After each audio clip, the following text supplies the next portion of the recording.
Your fur babies only get one short life. So make it if they could imagine.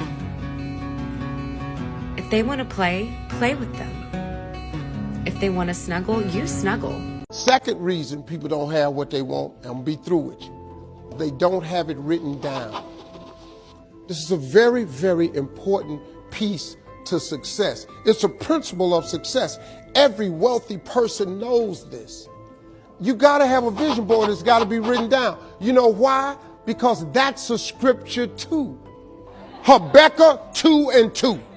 Go home and read that one. It says, write the vision and make it plain, so that he who reads it will run to it. And even though it tarry, that means take a long time, wait for it, for surely it will come at an appointed time.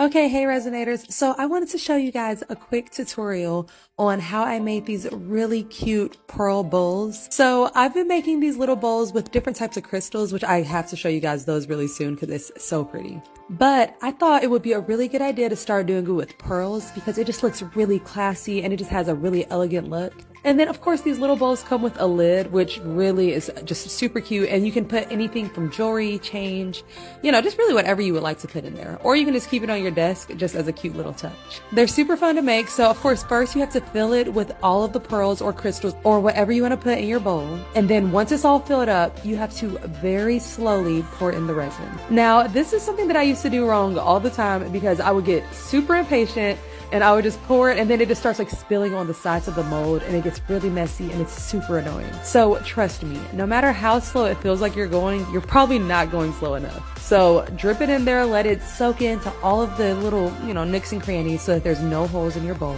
And honestly, this part is actually really fun to do because it's really satisfying for me watching the resin just spill over all of the pearls and then seeing all the little bubbles pop around the edges. So I do like this part.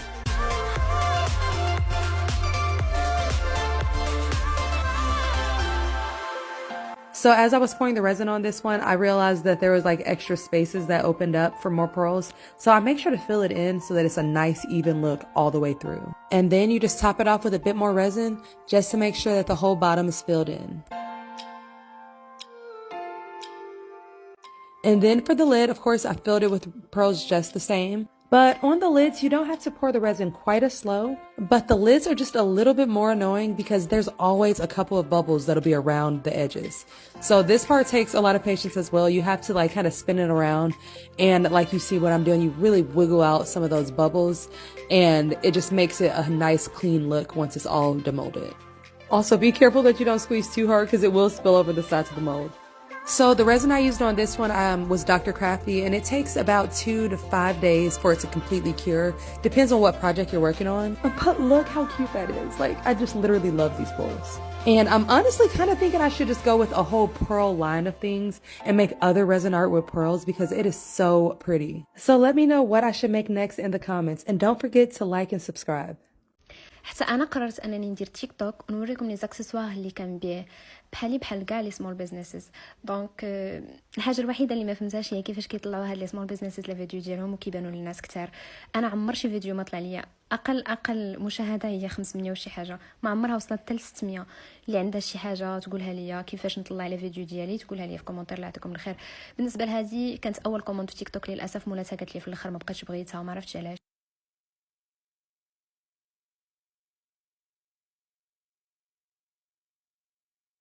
Am I wrong for refusing to walk my daughter down the aisle? My daughter, 26 female, and I haven't spoken in years. When she was 15, we found out that she wasn't my biological daughter and my wife had cheated on me years ago with a friend.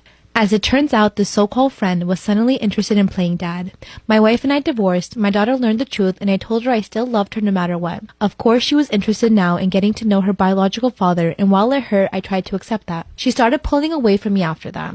Even when trying to still do things together as a family, she was no longer interested. The last straw was when she was 20 and living at my house. We were arguing because she had dropped from her college courses, hasn't done anything for 3 months, and was mad because I told her she either needed to go to school or work if she wants to stay here for free.